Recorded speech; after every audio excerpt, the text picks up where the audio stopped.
Hello everybody. Today I just want to point out some older buildings and how the ground level is just really out of whack with them. And it's my belief that there was actually a cataclysm, maybe even a series of cataclysms in the 1600s that as one of the side effects it deposited just layers and layers of mud, dirt, earth, and it engulfed these buildings, and then we've been digging them out or destroying them altogether.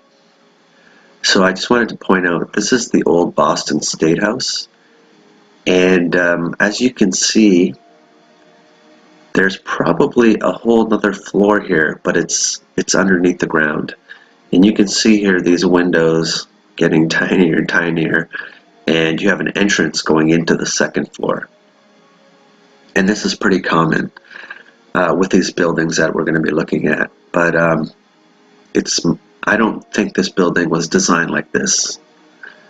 This building was built, and then this event happened, and then people just kind of refitted these buildings, and then we've been given false dates for these buildings is also my belief.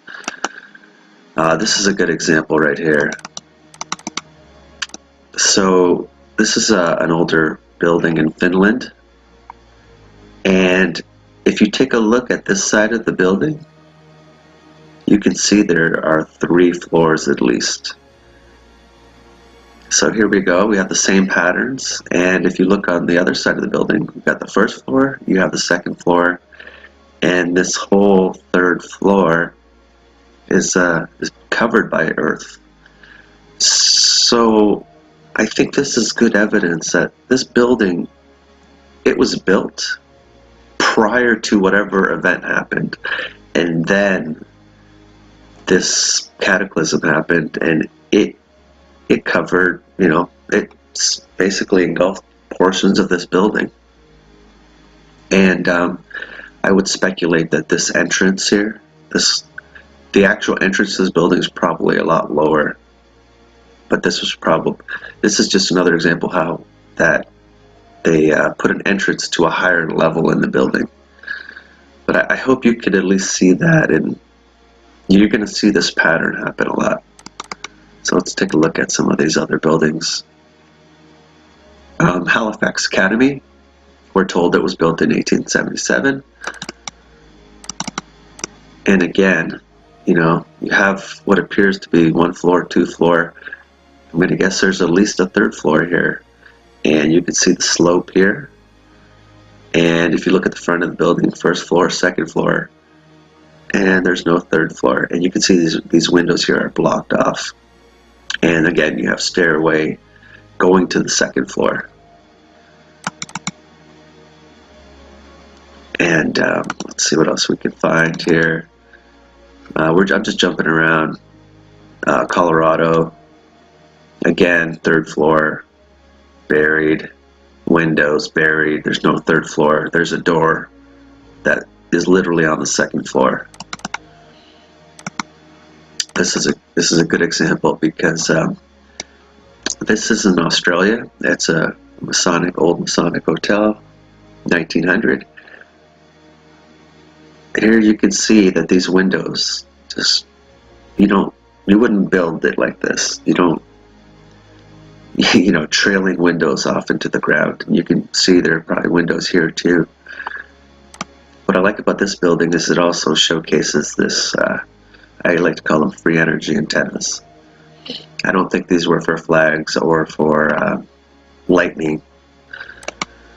So where are we at now? Richmond, Virginia, 1906. And here you can see the, windows getting smaller, being covered up. San Francisco, look at these windows here. Door, they had to just kind of extend this window, turn it into a door. And so that's about it for that. But I also wanted to point out this church this is called, I believe it's St. Mary Magdalene Church. It's in Omaha, Nebraska. And in the 1920s, there was steep hills, apparently, in a certain portion of Omaha. And so they had a project where they wanted to level the streets and get rid of these hills. And since Omaha's earliest days, 6 steep hills, it vexed the residents. So city leaders knew that if the hills weren't conquered, there would be no development. Okay, so they began a series of projects to remove the hills. Over the years, some people sold their houses and businesses and moved to other parts of the city. Those unwilling to sell often found their properties condemned. So basically what they're saying is a lot of structures got destroyed, and this just happened to be one that survived the cut. But I've got some pictures of this I'd like to show you. Let's go back to here. So this is the current entrance, or was before the project. And they've made this ramp, and this goes up to here. So pay attention to this ground level. Let's go to the next slide. Here they're starting the project, and they're just getting rid of all this the earth, but you could see that this ramp going to the entrance is still here. And this is the shot that I really want to focus on. Let's get in more. Let's get a tighter shot here. Alright, I hope you can see now. This is the ground level. Maybe I should zoom out a bit more. Okay, so here was that ground level slope that you saw. Here was the ramp they put in, and it led to these, to this set of stairs. Or sorry, to that doorway. But see how far down this goes? I mean, what, 5, 10, 15, 20 feet. So this article, it doesn't really talk about, well, why was, like, what happened to cover this church? Like, what event actually did this?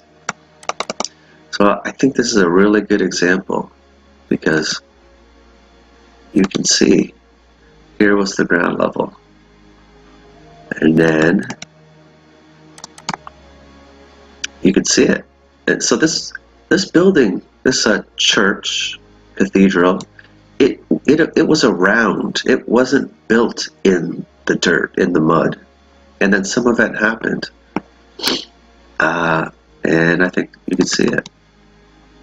So I kind of just wanted to point it out, and this is after the project, and they've done a good job of leveling the ground, but you can still see some windows here. So I'll leave it there, but I just wanted to kind of show you that, you know, late 1800s, early 1900s, there was a lot of attempts to get rid of architecture or level the ground, but you can see that something isn't right. But we'll go into it further in other videos. But for now, that's it, and thanks for watching. Bye.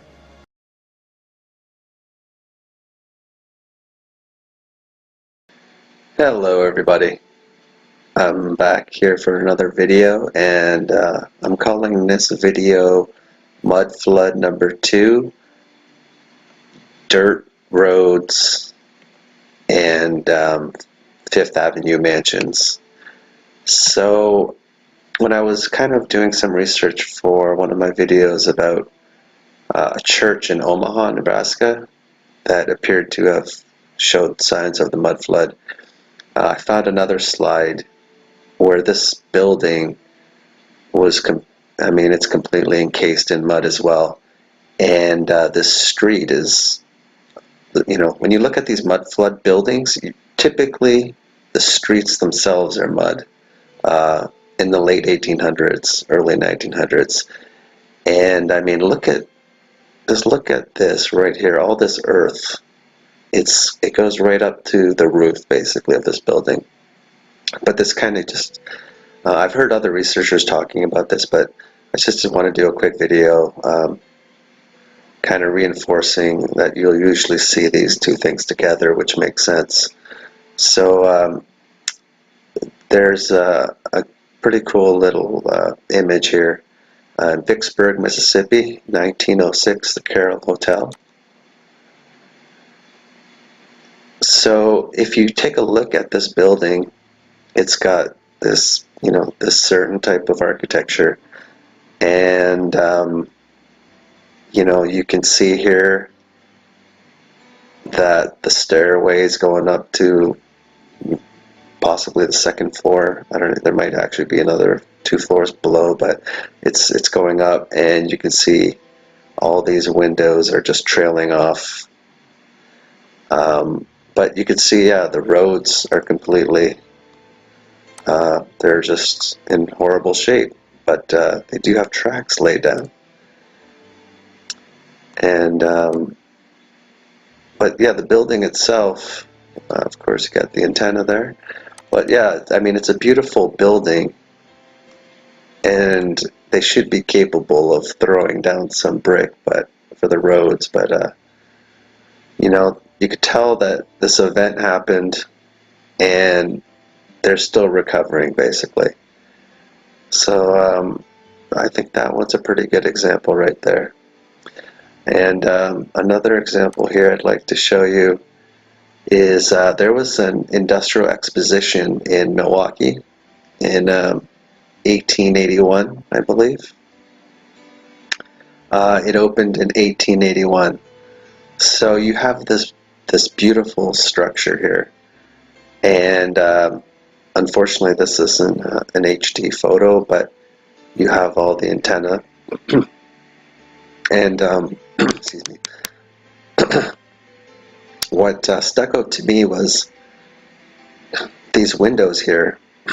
They seemed, there seemed to be something to that. And of course you have these dirt roads, but then what I noticed was these two houses here. And I'm going to just get my little drawing utility here. But yeah, you could see these two windows here. And then you got windows here. They're all cut off. And then you could see you have this path going down.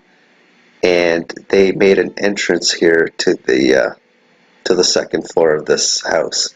So you've got these mud flood structures right next to this exposition building and these dirt roads. So it just kind of shows you that there was a little more going on with this mud flood than we're being told. They should have been, if this was supposedly a new building that they built, I would imagine they would have the technology to take care of the roads. And here is a big surprise. This building served the public until 1905, when it was beset by a massive blaze. So I can't say I'm shocked. Anytime you're dealing with any buildings associated with world fairs or expositions, tend to either be temporary or they go up in flames, or they get demolished, so they don't usually last too long. But so I just wanted to kind of show you that. And then I wanted to show you these late 1800s Fifth Avenue New York City mansions. And you've got this similar architecture, and you can see the first floors here are they're buried, but they actually have paved streets here. And there's just, look at this architecture. It's unreal. Okay, so here's another little mansion here. You have the stairways going up to this second floor here. This floor is underneath the street level.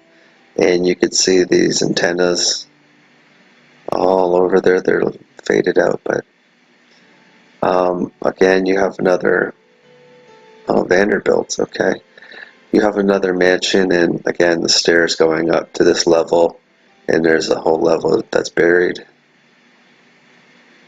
I mean, just look at this architecture. It's it's unbelievable.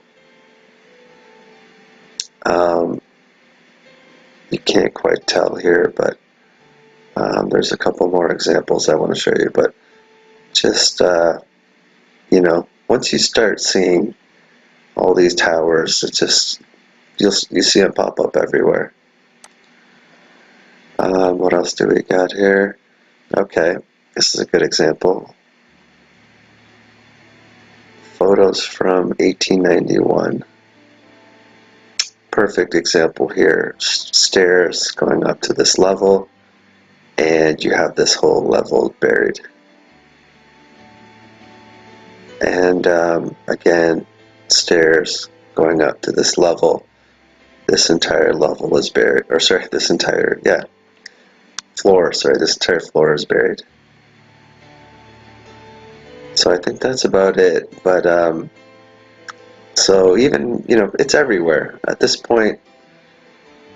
I feel like we're all starting to catch on to this. So, but I just want to do a quick little video, and thanks for watching. Until next time, bye.